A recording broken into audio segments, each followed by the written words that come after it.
Hello বন্ধুরা, 2025 সালের যে আইটিআই সিবিটি এক্সাম হচ্ছে, সেখানে প্রিভিয়াস ইয়ার থেকে অনেক কোশ্চেন কমন আসছে। তাই তোমাদের জন্য 2023 সালের এই প্রিভিয়াস ইয়ারটি নিয়ে চলে এলাম। এটা আজকে আমরা ডিসকাস করব, এবং যারা বিভিন্ন কম্পারেটিভ এক্সামে দিচ্ছ তাদেরও এখান থেকে অনেক কোশ্চেন কমন থাকবে। তো চলো আমরা স্টার্ট করি। তো দেখো, প্রথম কোশ্চেন যেটা আছে, in which device the air capacitor are use. Air capacitor কোন ডিভাইসে ব্যবহার করা হয়? তো এয়ার ক্যাপাসিটারের যে অপারেটিং ফ্রিকোয়েন্সি সেটা অনেক হাই থাকে, সেই জন্য এটা রেডিও রিসিভারে ব্যবহার করা হয়। এই ফ্রিকোয়েন্সির ভ্যালু কম বেশি করে আমরা রেডিওর যে চ্যানেল সেটি সেটিং করি। জেনারেলি এটি গ্যান ক্যাপাসিটার নামেও পরিচিত। Next question, what is the function of rotary switch off food mixture. তো ফুড মিক্সচার তো আমাদের প্রত্যেকের বাড়িতেই আছে। মশলা, আমাদের যে রান্নাঘরে মশলাকে বাটার জন্য ফুড মিক্সচার ব্যবহার করা হয়। এর যে রোটারি সুইচটি থাকে সেটাকে ঘুরিয়ে আমরা মিক্সারের high, low and medium speed selection করি। Question number 3, which is the position to use the instrument provide with gravity control. তো গ্রাভিটি কন্ট্রোল যে ইনস্ট্রুমেন্টগুলো আছে সেগুলোর পয়েন্টারে একটা ব্যালেন্স ওয়েট লাগানো হয়, এবং এটি পৃথিবীর যে মাধ্যাকর্ষণ শক্তি আছে তার উপর ডিপেন্ড করে ওয়ার্কিং করে। তাই গ্রাভিটি কন্ট্রোল ইনস্ট্রুমেন্টকে সবসময় ভার্টিক্যাল পজিশনে রেখে ইউজ করতে হয়। স্প্রিং কন্ট্রোল যে ইনস্ট্রুমেন্টগুলো আছে সেগুলো যে কোনো পজিশনে রেখে আমরা ব্যবহার করতে পারি। Question number 4, what is the reason of lamp glowing dim and motor running slow in a domestic wiring circuit. তাহলে ডোমেস্টিক ওয়ারিং সার্কিটের ক্ষেত্রে ল্যাম্পটা কম জ্বলছে এবং মোটর লো স্পিডে কেন ঘোরে, এর কারণটা কি? তো এটা সাধারণত high value of series resistance ফল্টের জন্য হয়। কখন হয়? যখন কন্ট্যাক্ট রেজিস্ট্যান্স অনেক লুজ হয় এবং সুইচের মধ্যে অনেক ময়েশ্চার ধুলোবালি জমে যায়, তখন high value of series resistance fault হয়। Question number 5, why the system earthing is different in utilization than equipment earthing. System আর্থিংটা ইকুইপমেন্ট আর্থিং এর চেয়ে ডিফারেন্স কোথায়? তো আর্থিং সিস্টেম দু প্রকার হয়, এক হচ্ছে সিস্টেম আর্থিং এবং ইকুইপমেন্ট আর্থিং।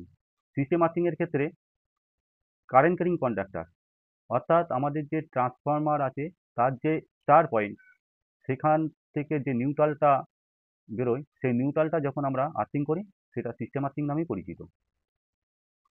এই সিস্টেম আর্থিং সিস্টেমের ব্যালেন্স কন্ডিশনে আনার জন্য ব্যবহার করা হয়। অপরদিকে ইকুইপমেন্ট আর্থিং, কোনো ইকুইপমেন্টের বডিকে যদি আর্থিং করে দেওয়া হয় সেটাকে ইকুইপমেন্ট আর্থিং বলা হয়। ইকুইপমেন্ট আর্থিং সাধারণত প্রোটেকশনের জন্য, মেশিন প্রোটেকশন অ্যান্ড পার্সোনাল প্রোটেকশনের জন্য সেফটি ইকুইপমেন্ট হিসাবে কাজ করে। তো এক্ষেত্রে option C, it associated with current carrying conductor, এটি রাইট অ্যান্সার হবে। Question number 6, which principle earth tester work.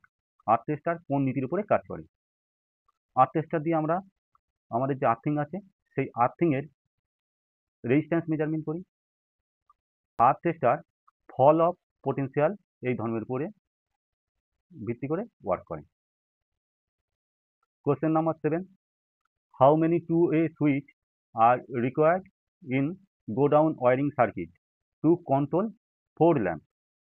তাহলে গো ডাউন ওয়ারিংয়ে 4 ল্যাম্প কন্ট্রোল করতে গেলে কতগুলো সুইচের প্রয়োজন?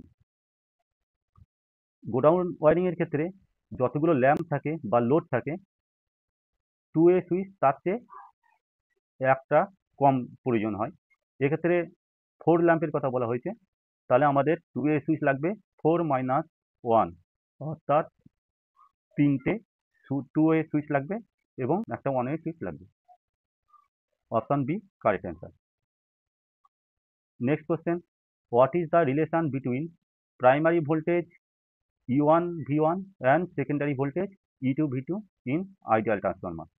আইডিয়াল ট্রান্সফরমার একটি কাল্পনিক ট্রান্সফরমার, এর বাস্তব কোনো অ্যাপ্লিকেশন নেই বা বাস্তবে এই ট্রান্সফরমার হয় না।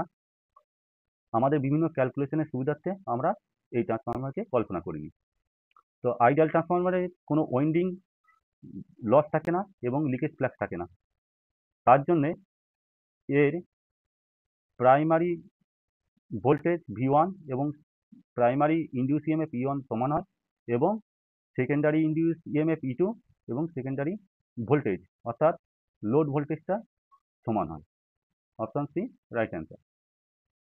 Question number 9, what is the formula for Faraday first law of electrolysis?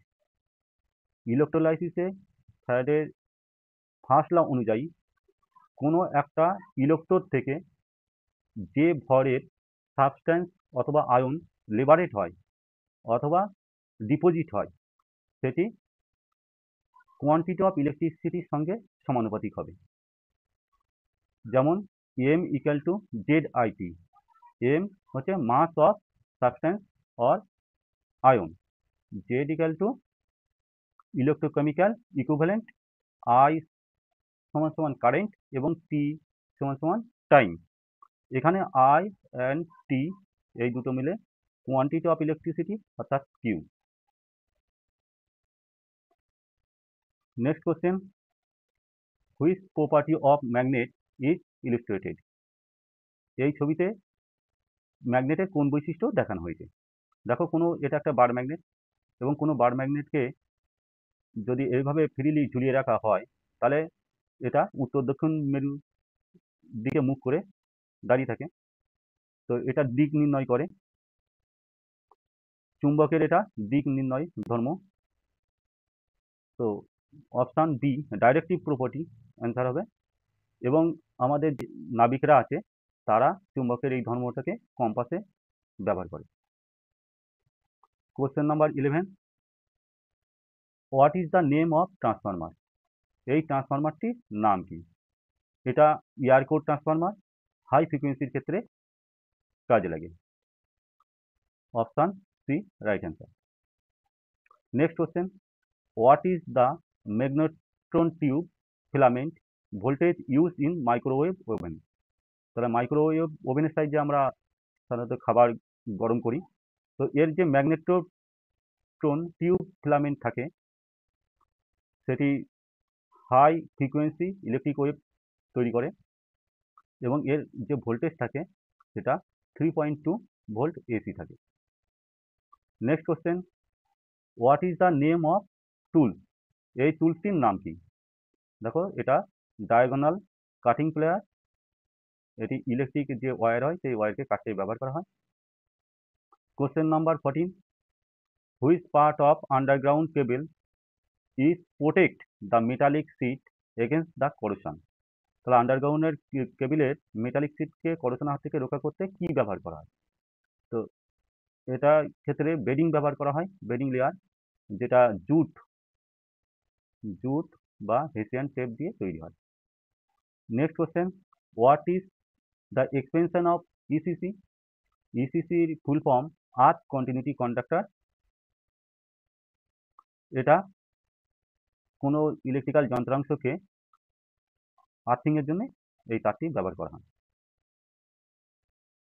Question number 16, what is the name of part marks x in underground কেবিলের?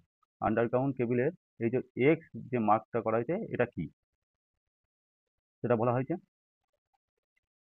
তো দেখো আন্ডারগ্রাউন্ড কেবিলের বিভিন্ন লেয়ার থাকে। প্রথমে কন্ডাক্টর থাকে, তারপর ইনসুলেটর থাকে, তারপর মেটালিক সিট বা লেড সিট থাকে, তারপর বেডিং থাকে, তারপর আর্মারিং, তারপর সার্ভিং থাকে। তো এই যে এক্স মার্ক যেটাতে দেওয়া আছে এটা মেটালিক সিট বা লেড সিট। এটা মাটির যে ময়েশ্চার বা কেমিক্যাল থাকে সেটা থেকে আমাদের আন্ডারগ্রাউন্ড কেবিলকে রক্ষা করে। Next question, what is the type of test in the wiring installation? তাহলে ওয়ারিং ইনস্টলেশনে এটা কি টেস্ট করা হয়েছে? দেখো এক্ষেত্রে মেগারের একটা টার্মিনাল কন্ডাক্টরে কানেক্ট করা হয়েছে, কন্ডাক্টরে কানেক্ট করা হয়েছে একটা টার্মিনাল এবং অপর টার্মিনালকে আর্থিংয়ে কানেকশন করা হয়েছে। তো মেগার ইনসুলেশন রেজিস্ট্যান্স মেজারমেন্টের জন্য কাজে লাগে। তো এটা কন্ডাক্টর এবং আর্থিংয়ের মধ্যে যে ইনসুলেশন রেজিস্ট্যান্স সেটা মেজারমেন্ট করা হচ্ছে। তাই option number B right answer হবে insulation resistance test between conductor and earth. Next question, what is the value of form factor in pure sine wave? Pure sine ওয়েভের form ফ্যাক্টরের value কত হবে? Form factor সমান সমান RMS value, RMS value by average value, average value. তো সাইন ওয়েভের ক্ষেত্রে এর যে মান হয় সেটা 1.11 হয়। Question number 19, what is the effect of electric current on neon lamp?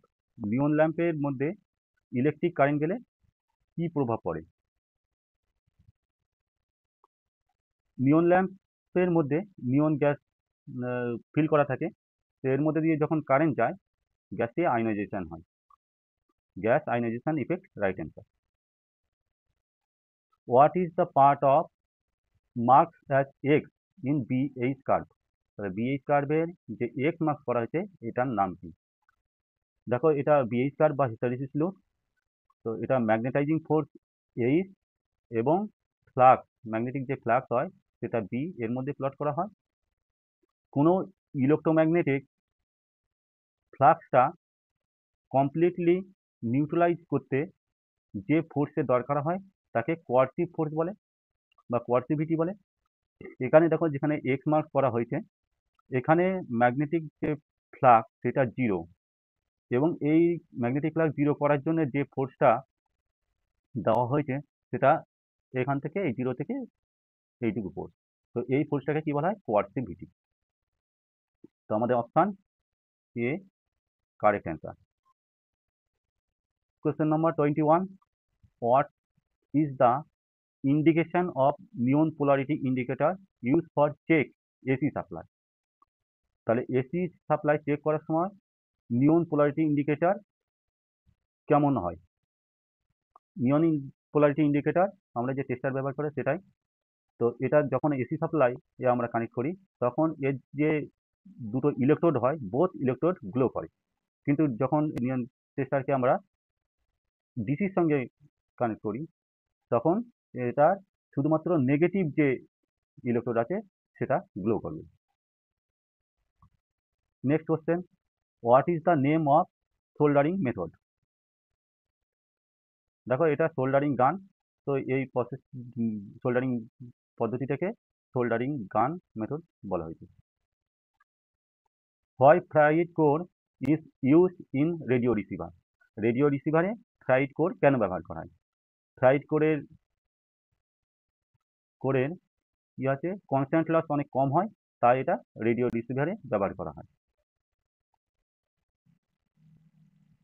Next question, what is the name of light? এখানে যে লাইটটা আছে সেটার নাম কি? তো এটা স্পটলাইট, কোনো একটা নির্দিষ্ট স্থানকে আলোকিত করার জন্য স্পটলাইট ব্যবহার করা হয়, যেমন কোনো যাত্রাপালা বা এরকম স্টেজ প্রোগ্রামের ক্ষেত্রে কোনো অভিনেতা বা কারোর মুখটাকে আলোকিত করার জন্য স্পটলাইট কিন্তু ব্যবহার করা হয়। Question number 25, what is the formula for resonant frequency? Resonant frequency কখন হয়? যখন inductive reactance equal to capacitive reactance হয় তখন রিজোনেন্ট ফ্রিকোয়েন্সি হয়। তো রিজোনেন্ট ফ্রিকোয়েন্সি ফর্মুলা কি? 1/2π√LC, এটা resonant frequency formula. Next question, which location the service connection supply lead to be connected at consumer main board? তাহলে সার্ভিস কানেকশনটা আমরা কোথায় করি? কনজিউমার মেন বোর্ডের সঙ্গে এনার্জি মিটারের সঙ্গে আমরা কানেকশন করি। 27 number question, which is an absolute instrument? তো অ্যাবসোলিউট ইনস্ট্রুমেন্ট সেকেন্ডারি ইনস্ট্রুমেন্টের ক্যালিব্রেশনের জন্য ব্যবহার করা হয়। অ্যাবসোলিউট ইনস্ট্রুমেন্ট সাধারণত ল্যাবরেটরিতে ব্যবহার করা হয়। তো ট্যানজেন্ট গ্যালভানোমিটার একটা অ্যাবসোলিউট ইনস্ট্রুমেন্ট, বাকিগুলো সবই সেকেন্ডারি ইনস্ট্রুমেন্ট। সেকেন্ডারি ইনস্ট্রুমেন্ট এর মধ্যে এনার্জি মিটার ইন্টারোগেটিভ ইনস্ট্রুমেন্ট বলা হয়, যেটি বিভিন্ন পরীক্ষায় কমন আছে। Question number 28, what is the unit of capacitance? ক্যাপাসিট্যান্সের ইউনিট কি? এটা তো তোমরা সবাই জানো। ক্যাপাসিট্যান্সের ইউনিট ফ্যারাড হয়। মো কন্ডাক্ট্যান্সের ইউনিট কুলম, চার্জের ইউনিট ইন্ডাকট্যান্সের unit henry. Next question, what is the type of test in domestic wiring installation? Domestic wiring ইনস্টলেশনের ক্ষেত্রে এটা কি ধরনের টেস্ট হচ্ছে? দেখো এখানে যে ল্যাম্পটা আছে সেই ল্যাম্পে একটি টার্মিনাল সুইচ বোর্ডে দেওয়া হয়েছে, আর একটা টার্মিনাল আমাদের যে আর্থিং পয়েন্ট আছে সেখানে কানেকশন করা হয়েছে। তো এটা পোলারিটি টেস্ট করা হচ্ছে। পোলারিটি টেস্টের মাধ্যমে আমরা আমাদের বোর্ডের যে সুইচগুলো আছে সেগুলো লাইভ কন্ডাক্টর অথবা ফেজ কন্ডাক্টরে কানেক্ট হয়েছে কিনা সেটা দেখার জন্য আমরা পোলারিটি টেস্ট করি। তো option D right answer.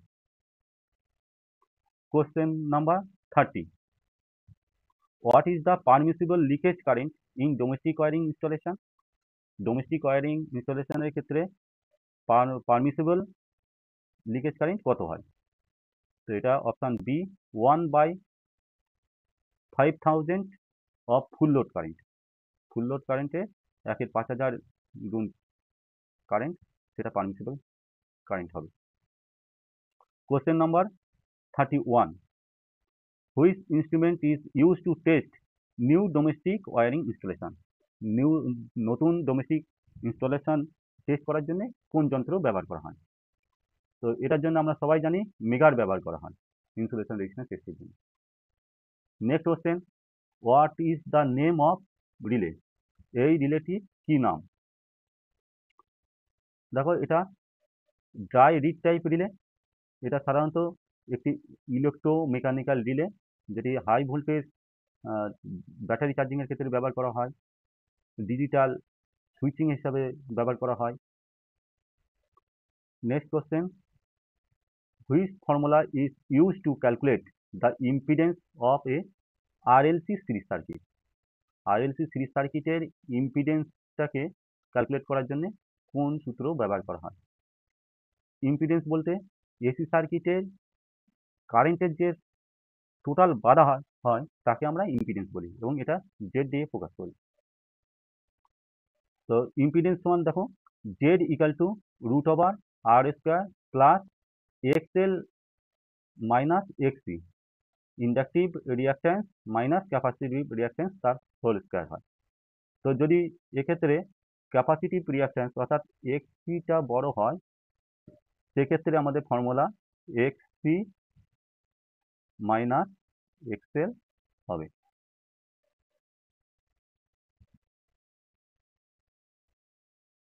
Question number 34, which type of accessories of fuse come under?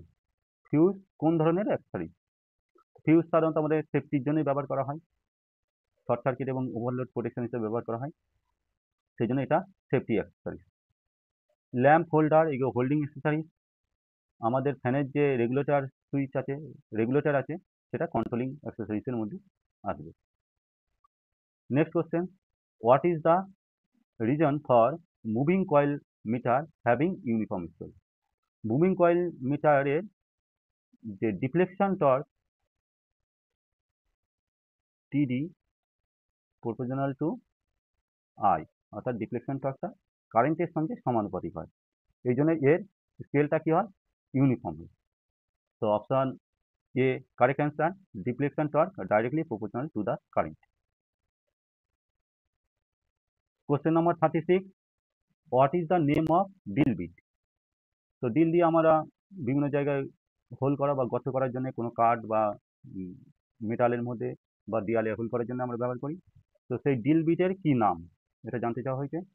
এটা ট্যাপার ফ্যাং bit. Question number 37, what is the purpose of hydrometer is use during the charging of battery? তাহলে hydrometer battery চার্জিংয়ের সময় কি জন্য ব্যবহার করা হয়? হাইড্রোমিটারের সাহায্যে আমরা ব্যাটারির যে ইলেকট্রোলাইট থাকে, অর্থাৎ ব্যাটারির মধ্যে যে জল থাকে, তার স্পেসিফিক গ্র্যাভিটি মেজারমেন্ট করি। তো দেখো স্পেসিফিক গ্র্যাভিটি যদি 100 থেকে 1.140 এটা হয়, তাহলে সেই ব্যাটারি ডেড হবে এবং এর কালার, হাইড্রোমিটারের যে কালারটা রেড দেখাবে। এবং এর রেটিং যদি 1.140 টু 1.240 হয়, তাহলে আমরা বুঝবো ব্যাটারিটা হাফ চার্জ আছে এবং এর কালার গ্রিন হবে।